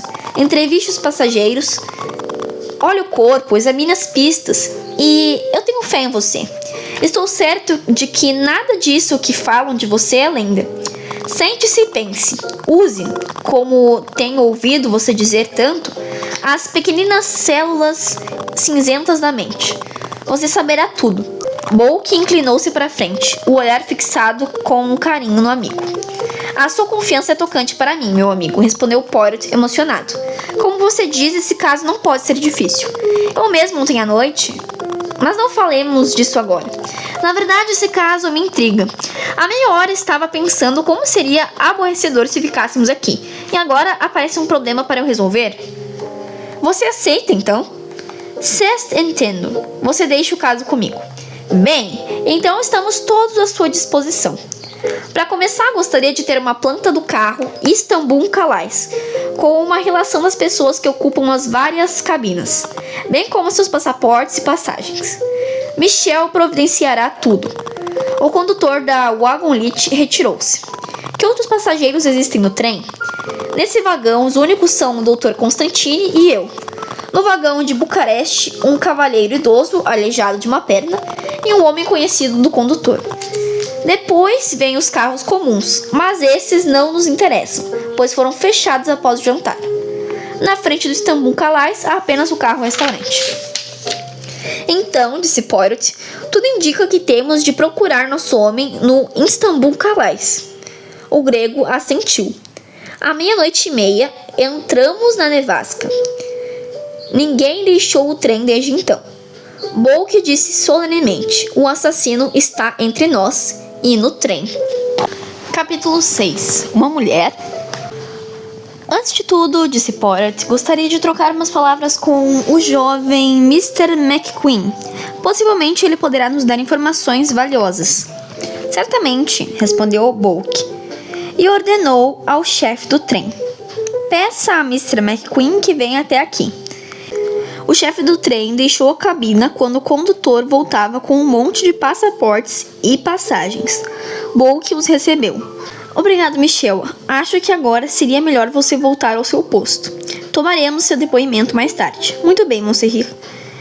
Michel deixou a cabina. Depois de vermos Mr. McQueen, disse Poirot, talvez Monsieur Le Docteur queira ir comigo à cabina do morto. Certamente. Tão logo terminemos aqui, Poirot foi interrompido pela chegada de Hector McQueen. Temos uma pequena complicação aqui, adiantou Bullock levantando-se. Sente-se, Mr. McQueen. Mr. Poirot se sentará à sua frente. Voltou-se para o chefe do trem. Peça que todos saiam do carro-restaurante. Será melhor que o deixamos livre para Mr. Poirot. Você fará suas entrevistas, mon cher. Seria o mais conveniente, concordou Poirot. McQueen ficara observando um e outro, sem compreender o rápido francês. Qu'est-ce qu'il y a? Perguntou com dificuldade. Pourquoi? Com um gesto de convicção, Poirot o fez sentar no canto. McQueen aceitou a poltrona e começou. Pourquoi? E voltou ao seu próprio idioma. Que está vendo no trem? Aconteceu alguma coisa? Olhou para um homem e depois para o outro. Poirot sentiu. Exatamente. Aconteceu alguma coisa. Prepare-se para um choque. Seu patrão, Mr. Hatchet, está morto. McQueen assoviou, admirado. Apenas por seus olhos, que perderam um pouco o brilho, nada nele refletia choque ou nervosismo. Eles o pegaram, afinal. comentou. O que o senhor quer dizer exatamente com esta frase, Mr. McQueen? McQueen hesitou. O senhor supõe, perguntou Poirot, que Mr. Hatchet foi assassinado, não foi? Perguntou McQueen, agora demonstrando surpresa. Foi como eu pensava. O senhor quer dizer que ele morreu dormindo? Mas o velho era tão forte, tão forte. Não, interrompeu Poirot. Sua suposição estava absolutamente certa. Mr. Hatchet foi assassinado, apunhalado. Mas eu gostaria de saber por que o senhor estava tão certo de que foi homicídio e não apenas morte. McQueen hesitou. Primeiro, preciso saber uma coisa ao certo. Quem é o senhor exatamente e onde o senhor entra nessa história? Represento a Companhia Internationale des Wagons Lits. Poirot fez uma pausa e continuou. Sou um detetive. Meu nome é Hercule Poirot. Se Poirot esperava que isso causasse em McQueen alguma reação especial, errou. O americano limitou-se a dizer que sim e deixou-o continuar. O senhor talvez conheça o nome. Parece-me um pouco familiar, só que pensava ser de um costureiro. Incrível, exclamou Poirot com desgosto. O que é incrível? Nada. Deixe-nos continuar com o assunto de que estamos tratando. Quero que me diga, Mr. McQueen, tudo o que sabe sobre o morto. O senhor não tinha parentesco com ele? Não, era seu secretário. Há quanto tempo estava no emprego? Pouco mais de 1 ano. Por favor, conte-me tudo o que puder. Eu tinha vindo de Nova York para tratar de uma concessão de petróleo. Não creio que deseje ouvir tudo a respeito disso. Eu e meus amigos fomos derrubados no negócio. Ele acabara de ter um atrito com o seu secretário. Ofereceu-me um emprego e eu aceitei. E eu estava numa situação ruim e fiquei contente por encontrar um trabalho fácil e bem remunerado. E então, saímos viajando. Mr. Hatchet queria ver o mundo. Ele se aborrecia por não falar outros idiomas. Eu trabalhava mais como guia do que como secretário. Foi uma vida gostosa. Agora conte-me tudo o que puder sobre seu patrão. McQueen encolheu os ombros. Uma expressão de perplexidade passou pelo seu rosto. Isso não é tão fácil. Qual era o seu nome completo? Samuel Edward Hatchet. Cidadão americano? Sim. De que parte da América ele vinha? Não sei. Bem, conte-me o que sabe. Na verdade, Mr. Poirot, eu não sei nada. Mr. Hatchet nunca falava de si mesmo ou de sua vida na América. Por que isso, na sua opinião? Não sei. Creio que tinha vergonha dos tempos em que começou. Alguns homens são assim. E acha satisfatório isso que imagina? Francamente, não. Ele tem parentes? Nunca mencionou nenhum. Poirot pressionou. O senhor deve ter formado alguma teoria, Mr. McQueen. Bem, tenho a minha. Por exemplo, não acredito que o nome dele seja Hatchet. Acho que ele deixou os Estados Unidos para fugir de alguém ou de alguma coisa. E creio que a coisa deu certo, até umas semanas atrás. Então, ele começou a receber cartas ameaçadoras. O senhor as leu? Sim, era parte do meu trabalho lidar com as correspondências. A primeira carta chegou há 15 dias. E as cartas foram destruídas? Não. Creio ter alguns dos arquivos. Uma sei que Hatchet rasgou num acesso de raiva. Quer ver as que eu tenho? Se quiser fazer a gentileza. McQueen deixou a cabina, voltando minutos depois com 2 folhas de papel meio sujo, que deixou em frente a Poirot. A primeira carta dizia, assim: Pensava que iria nos tapear e fugir com aquilo, não? Não nessa vida. Estamos atrás de você, Hatchet, e vamos apanhá-lo. Não havia assinatura. Sem qualquer comentário, a não ser com sobressenho, Poirot pegou a segunda carta. Vamos levá-lo a um passeio, Hatchet. E muito breve. Vamos apanhá-lo. Vê? Poirot pôs a carta de lado. O estilo é monótono, comentou. E pior que a caligrafia. McQueen olhou fixamente. O senhor não notaria, disse Poirot, prazerosamente, porque isso requer os olhos de uma pessoa acostumada a coisas assim. Essa carta não foi escrita por uma pessoa só, Mr. McQueen. 2 ou mais pessoas as escreveram, cada qual uma letra ou palavra. Além disso, usaram letras de imprensa, o que torna muito mais difícil identificar a caligrafia. O senhor sabia que Mr. Hatchet tinha pedido a minha ajuda? Ao senhor? O tom de espanto de McQueen mostrou a Poirot que certamente ele ignorava tudo. O detetive assentiu. Sim, ele se mostrava alarmado. Diga-me como reagiu ele ao receber a primeira carta. É difícil, McQueen hesitou. Dizer. Ele passou-lhe os olhos e riu. mas eu achei que ele havia qualquer coisa por trás daquela calma. Poirot concordou e lançou uma segunda pergunta inesperada. Mr. McQueen, o senhor me contaria? Honestamente, como olhava o seu patrão? O senhor gostava dele? Não gostava. Por quê? Eu não sei dizer exatamente. Os seus modos sempre foram gentis. Dir-lhe a verdade, Mr. Poirot. Eu não gostava dele nem acreditava nele. Estou certo de que ele era um homem cruel e perigoso, mas devo admitir que não tinha razão para ter tal opinião. Muito obrigada, Mr. McQueen. Mais uma pergunta. Quando viu um Mr. Hatchet vivo pela última vez? Ontem à noite. Pensou um pouco. Às 10 horas. Fui à sua cabina pegar alguns memorandos. A respeito de quê? Algumas louças e cerâmicas antigas que ele comprou na Pérsia, atual Irã. A entrega não correspondeu à compra. Houve uma longa troca de correspondência aborrecedora a respeito disso. E aquela foi a última vez em que Hatchet foi visto vivo? Sim, suponho eu. Sabe quando Mr. Hatchet recebeu a última ameaça? Na manhã do dia em que deixamos Constantinopla. Há mais uma pergunta que desejo fazer-lhe, Mr. McQueen. O senhor estava bem com seu patrão? Os olhos do jovem piscaram de repente.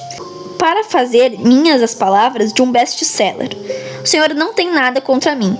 Hatchet e eu estávamos perfeitamente bem. Talvez, Mr. McQueen, o senhor me dê seu nome completo e endereço nos Estados Unidos. McQueen deu o nome. Hector Willard McQueen e o endereço em Nova York. Poirot acomodou-se na poltrona.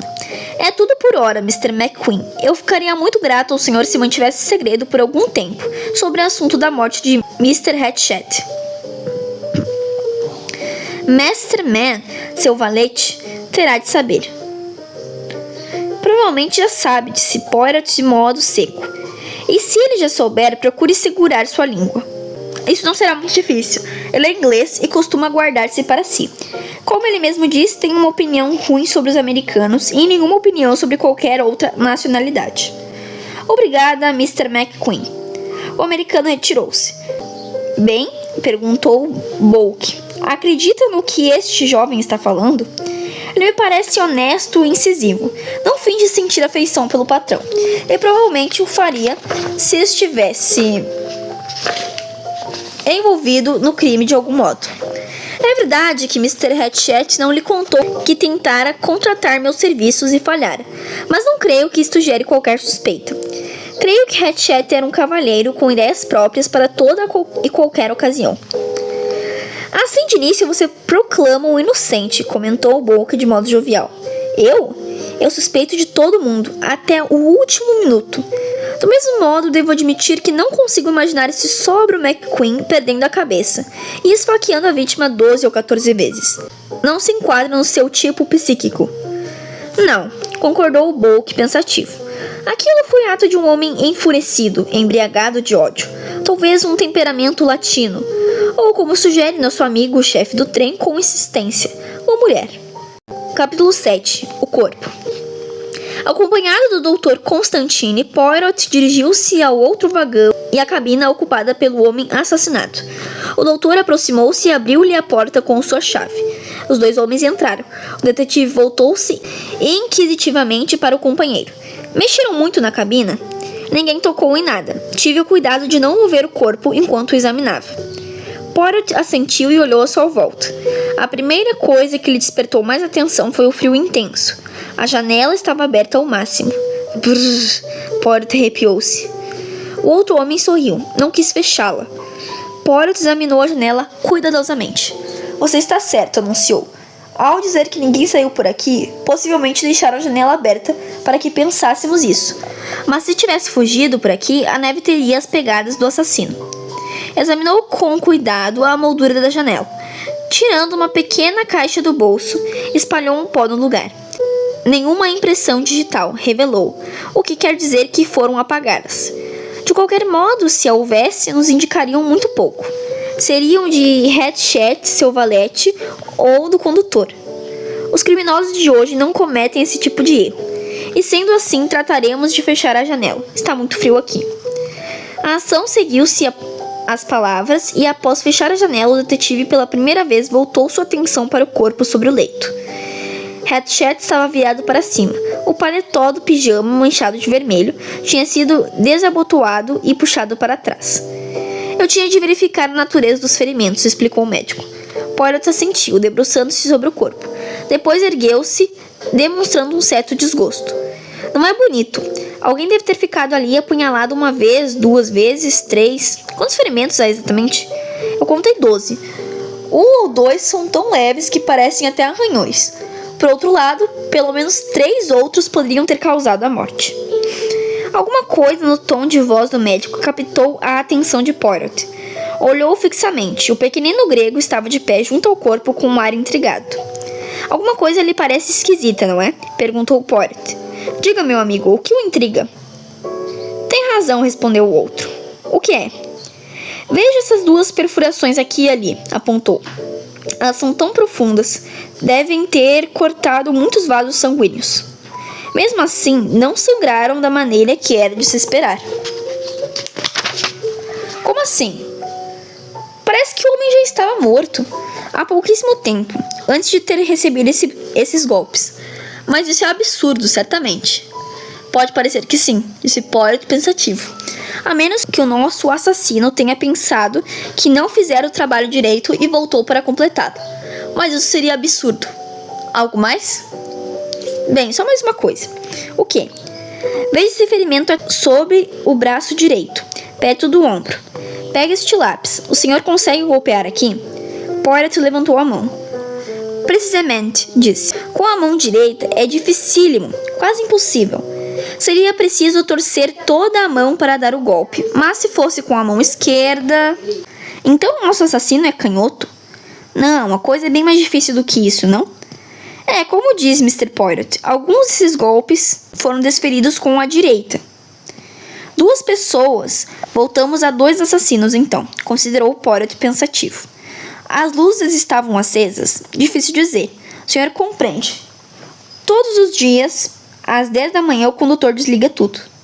As tomadas nos dirão, disse Poirot, passando a examinar o interruptor da luz do teto e do abajur da cabeceira. O primeiro estava desligado, o outro também. É bien, observou pensativo. Temos aqui a hipótese do primeiro e do segundo assassino. Como colocaria o grande Shakespeare? O primeiro assassino apunhalou a vítima e deixou a cabina, desligando a luz. O segundo assassino veio depois, no escuro, e sem ver que o trabalho já fora realizado, esfaqueou pelo menos 2 vezes o homem já morto. Que penses vos de ça? Magnífico, disse o pequenino médico, entusiasmado. Os olhos do detetive se iluminaram. O senhor acha mesmo? Fico feliz. Pareceu-me um bocado de contrassenso. Que outra explicação pode haver? Exatamente isto que estou me perguntando. Será que temos uma coincidência ou o quê? Havia outras inconsistências que poderiam levar as 2 pessoas envolvidas? Creio poder dizer que sim. Alguns desses golpes, como já disse, refletem fraqueza, no sentido de falta de força ou de determinação. São grandes arranhões, mas este aqui e este outro, disse apontando, requerem muita força. Penetraram nos músculos. Então, na sua opinião, foram dados por um homem, certamente. Não poderiam ter sido desferidos por uma mulher? Uma mulher jovem e vigorosa se tivesse embrutecida pela emoção, mas na minha opinião isso é muito difícil. Poirot manteve-se em silêncio por 1 ou 2 minutos. O médico perguntou-lhe ansioso. Compreende o que eu quero dizer? Perfeitamente. A coisa toda começa a se esclarecer muito bem. O assassino era um homem forte, era um homem fraco, era uma mulher, uma pessoa destra, uma pessoa canhota. Ah, c'est rigolo tout ça. Prosseguiu com uma súbita irritação. E a vítima? Onde ela entra nisso tudo? Grita? Reage? Defende-se? Poirot enfiou a mão sobre o travesseiro e retirou a pistola que Hatchet lhe mostrara no dia anterior. Completamente carregada, você vê. Os 2 homens olharam à volta. O terno de Hatchet estava dependurado no gancho da parede. Sobre a pequena mesa formada pela tampa da pia, vários objetos, uma dentadura num copo d'água, outro copo vazio, uma garrafa de água mineral, um frasco grande e um cinzeiro com uma ponta de charuto e alguns pedaços de papel queimado. 2 fósforos riscados. O O médico pegou o copo vazio e cheirou. Eis a razão da imobilidade da vítima. Disse: drogas? Sim. Poirot assentiu. Pegou os 2 palitos de fósforo e examinou-os cuidadosamente. O senhor tem aí uma pista? Perguntou o pequeno doutor ansioso. 2 fósforos de tamanhos diferentes. Um é mais fino que o outro, percebe? É do tipo que se ganha no trem, observou o médico, em caixas de papel. Poirot remexeu os bolsos de Hatchet, retirando uma caixa de fósforos. Comparou-os demoradamente. O mais roliço é a que Hatchet usou. Vamos ver se também possui o tipo mais fino. Os olhos de Poirot vasculhavam a cabina, brilhando aguçadamente como os de um gato na noite. Percebia-se que nada lhe escaparia. De repente, com uma exclamação, abaixou-se e pegou qualquer coisa no chão. Era um pedaço quadrado de cambraia das mais finas. Num canto, a inicial H. Um lenço de mulher, disse o médico. E isso mostra que nosso amigo-chefe do trem está certo. Há uma mulher metida nisso. E para melhorar tudo para nós, ela deixa seu lenço aqui, comentou Poirot. Exatamente como acontece nos livros e no cinema. E para tudo ficar ainda mais fácil, o lenço tem a sua inicial. Que golpe de sorte para nós, exclamou o médico. Não é mesmo? Perguntou Poirot. Alguma coisa na voz do detetive intrigou o médico, e antes que ele lhe pedisse uma explicação, Poirot voltou a apanhar qualquer coisa no chão. Agora trazia um limpador de cachimbo. De Hatchet, talvez? Perguntou o médico. Não havia cachimbo nos seus bolsos, nem fumo. Temos uma pista, então. Decididamente, e novamente deixada a calhar. Uma pista masculina dessa vez. Ninguém pode reclamar de falta de pistas nesse caso. Elas existem em abundância. Por falar nisso, o que fez com a arma? Não há sinal dela. O assassino deve tê-la levado. Gostaria de saber por quê, murmurou Poirot. Ah, exclamou o médico, esqueci-me disso. Ao desabotoar o paletó do pijama, eu o encontrei e coloquei novamente no lugar. O Dr. Constantine tirou do bolso do paletó do morto um relógio de ouro selvagemente amassado, os ponteiros marcando 1h15. Vê, murmurou Constantine. Isso nos dá a hora do crime. Está de acordo com os meus cálculos. Disse entre 00:30 e 2 da manhã, provavelmente 1 hora. Embora não seja fácil dar-se o tempo com exatidão nesses casos. Bien, eis a confirmação, 1h15. Esta foi a hora do crime. Possivelmente, doutor, possivelmente. O senhor vai me perdoar, Mr. Poirot, mas não consigo compreendê-lo. Quem não entende nada sou eu, observou Poirot. E como o senhor vê, isso me aborrece. Poirot suspirou e, debruçando sobre a pequena mesa, passou a examinar os pedaços de papel queimado. Disse para si mesmo: o que preciso agora de uma caixa de chapéu de mulher? O Dr. Constantine estava para fazer outra pergunta, mas Poirot não lhe deu tempo para tanto. Abrindo a porta, chamou o condutor. Quantas mulheres viajam nesse carro? O condutor contou-as pelos dedos. 1, 2, 3, 6, monsieur. A velha senhora americana, a senhora sueca, a senhora inglesa, a condessa Andrene e Madame la Princesse Dragomirov e sua dama de companhia. Todas possuem caixas de chapéu? Observou Poirot. Sim, monsieur. Então traga-me, deixe-me ver. A da senhora sueca e a da dama da companhia. Essas são as únicas esperanças. Diga-lhes tratar-se de uma norma de alfândega ou qualquer outra coisa que lhe ocorra. Não haverá problema, senhor. Nenhuma das duas está na cabine agora. Então seja rápido. O condutor partiu, voltando com as 2 caixas. Poirot abriu a da dama da companhia e a jogou de lado. Em seguida, abriu a da sueca e deu um brado de satisfação. Removendo os chapéus cuidadosamente, notou um tufo de fios como lã de aço. Ah, eis o que precisamos. Há cerca de 15 anos, as caixas de chapéu eram feitas assim. Prendiam-se os chapéus aqui com alfinetes apropriados. Enquanto falava, retirava cuidadosamente 2 dos tufos. Depois recolocou os chapéus na caixa e mandou-as de volta. Ao fechar-se a porta, dirigiu-se ao médico. Como vê, meu caro doutor, não sou o único a acreditar na técnica do especialista. É psicologia que procuro. Não há as impressões digitais ou as cinzas de um carro. Mas, nesse caso, apreciaria conselhos científicos. A cabina está cheia de pistas, mas como posso acreditar que elas são o que realmente parecem ser? Não consigo entendê-lo bem, Mr. Poirot. Bem, para lhe dar um exemplo, achamos um lenço de mulher. Será que uma mulher o deixou cair? Ou foi um homem que, ao cometer o crime, entendeu melhor fazer com que a coisa toda parecesse trabalho feminino? Assim vou apunhalar meu inimigo um número desnecessário de vezes, dando alguns golpes de leve e largar esse lenço onde ninguém possa deixar de notá-lo.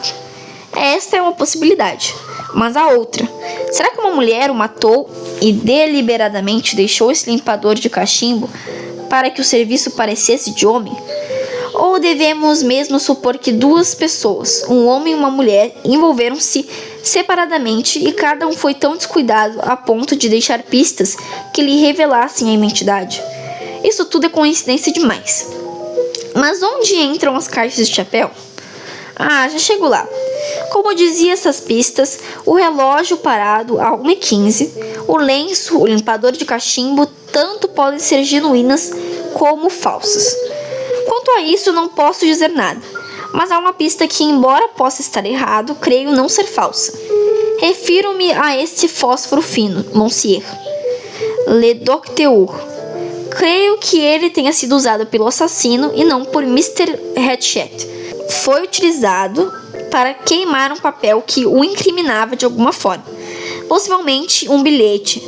Se for assim, havia alguma coisa naquele bilhete, um erro qualquer, que permitiria identificar o assassino. Eu vou ressuscitar o que havia aqui. Poirot saiu da cabina e voltou minutos depois com uma espiriteira e uma pequena pinça. Eu a uso nos bigodes, esclareceu. O médico o observava com maior interesse. Poirot espalhou os 2 tufos de arame e, com muito cuidado, pôs os pedaços de papel sobre um deles. Depois colocou um sobre o outro e, pegando-os com a pinça, levou-os à chama da espiriteira. Como pode ver, esse é um bom truque. Esperemos que dê certo. O médico acompanhava tudo com a maior atenção. O metal começou a avermelhar-se. De repente, viu-se longe um arremedo de letras. Letras que saíam de fogo. Mas só 3 palavras e parte de uma outra apareceram. Bresse, pequena Daisy Armstrong. Ah, excelente. Indica alguma coisa? Perguntou o médico. Os olhos de Poirot brilhavam como nunca. Deixou de lado a pinça cuidadosamente. Sim, já sei o nome do morto. E também porque ele deixou os Estados Unidos. Como se chamava? Cassette. Cassette? Constantine franziu a testa. Isso me lembra qualquer coisa. Faz alguns anos. Não posso recordar. Foi um caso na América, não? Sim, concordou Poirot. Um crime na América. Daí em diante, Poirot não se mostrou tão comunicativo e olhou em volta, à medida que prosseguiu. Continuaremos depois. Primeiro vamos nos certificar ter visto tudo que há para ser visto aqui. O detetive rebuscou rapidamente os bolsos do morto, sem achar mais nada de interesse. Tentou abrir a porta de comunicação com a cabina vizinha, mas estava trancada pelo outro lado. Há uma coisa que não compreendo, disse o Dr. Constantine. Se o assassino não fugiu pela janela, se a porta para a cabina vizinha estava trancada pelo outro lado, e se a saída estava fechada, a chave e trancada por uma corrente, como ele saiu dessa cabina? Isso é exatamente o que pergunta a plateia quando uma pessoa é amarrada pelos pés e pelas mãos, colocada numa caixa e desaparece.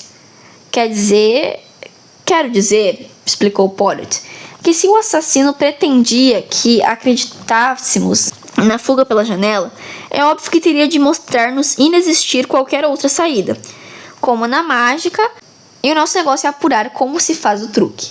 Poirot fechou a porta de comunicação pelo lado da cabine em que estavam, para o caso de a excelente Miss Hubbard tentar arranjar detalhes em primeira mão sobre o crime para mandar a filha, preveniu.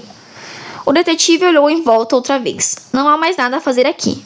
Vamos ver Mr. Bulk. Capítulo 8. O rapto de Daisy Armstrong. Encontraram Bulk no fim da omelete. Achei melhor, disse, mandar servir o almoço imediatamente no carro-restaurante. Logo em seguida ficará vazio e Poirot poderá continuar. Nesse meio tempo pediu o almoço aqui. Ideia excelente, disse Poirot. Nenhum dos dois recém-chegados tinha fome, mas beliscaram a comida. Só quando tomavam o café, Bulk mencionou o assunto em que permanecia na mente de todos. "É bien?" perguntou. "É bien. Descobri a identidade da vítima. Sei também porque para ele era imperativo sair da América." "Quem era?"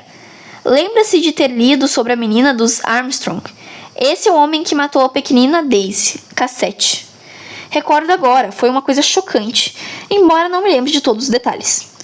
O coronel Armstrong era inglês, um VC, meio americano, pois sua mãe era filha de W.K. Vanderhout, o milionário de Wall Street. Casou-se com a filha de Linda Arden, a mais famosa atriz norte-americana da época. Viviam na América e só tinham uma filha que idolatravam. Aos 3 anos, a menina foi sequestrada. Pediram de resgate uma soma quase impossível de se obter. Não os aborrecerei com os detalhes. Vou logo ao momento em que pago o resgate. A enorme soma de $200.000 apareceu o corpo da criança. Havia sido morta 15 dias antes.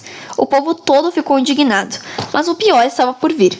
Mrs. Armstrong esperava outra criança e, devido ao choque, deu à luz prematuramente a uma criança morta.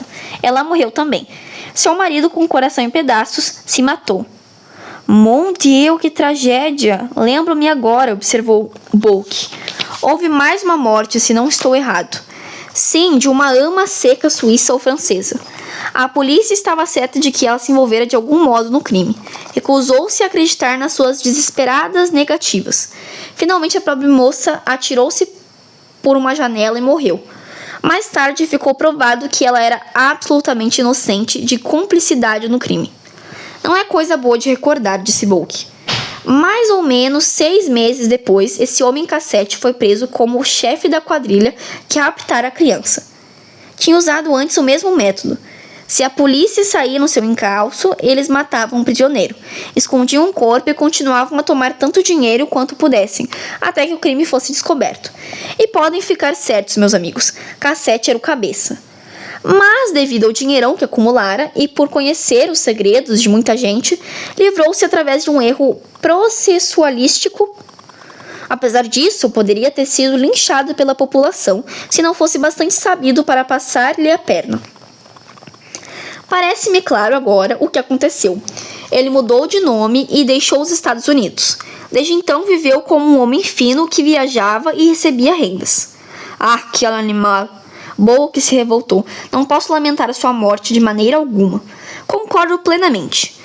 "Tout de même. Não precisa ser morto no Expresso do Oriente. Havia outros lugares." Poirot sorriu, notando que Bulk levava o assunto para o lado pessoal. "O que temos de nos perguntar é se este assassinato foi trabalho de alguma quadrilha rival tapeada por Cassette no passado ou se foi vingança." Poirot em seguida explicou sua experiência com os pedaços de papel queimado. "Se estou certo, a carta foi queimada pelo assassino. Por quê? Porque mencionava Daisy Armstrong, chave do mistério." "Algum membro da família Armstrong está vivo?" "Isso infelizmente não sei. Creio ter lido alguma coisa sobre uma irmã mais nova de Mrs. Armstrong." Poirot prosseguiu no relato das conclusões que tirara com o Dr. Constantine. Bulk entusiasmou-se ao ouvir falar no relógio quebrado. "Parece que temos a hora exata do crime." "Sim", observou Poirot, veio a calhar. Havia qualquer coisa de diferente na voz do detetive que fez os dois outros observarem com curiosidade. "Você diz que ouviu mesmo Hatchet falar com o condutor à 00:40? Poirot contou tudo o que acontecera. "Bem", disse Bulk, "isso pelo menos prova que Cassette, ou Hatchet, como continuarei a chamá-lo, estava bem vivo à 00:40. 23:01, para ser preciso. Então, à 00:37, para ser formal, Mr. Hatchet estava vivo. Pelo menos isso é fato." Poirot não respondeu. Preferiu continuar pensando. Bateram à porta. O garçom entrou. "O carro-restaurante está livre agora, monsieur." "Vamos lá", disse Bulk, erguendo-se. "Posso acompanhá-lo?" perguntou Constantine. "Claro, meu caro doutor, a menos que Poirot faça alguma objeção." Não. Depois de uma troca de après-vols, monsieur, mas não après-vols, os três deixaram a cabina. Fim da parte 1.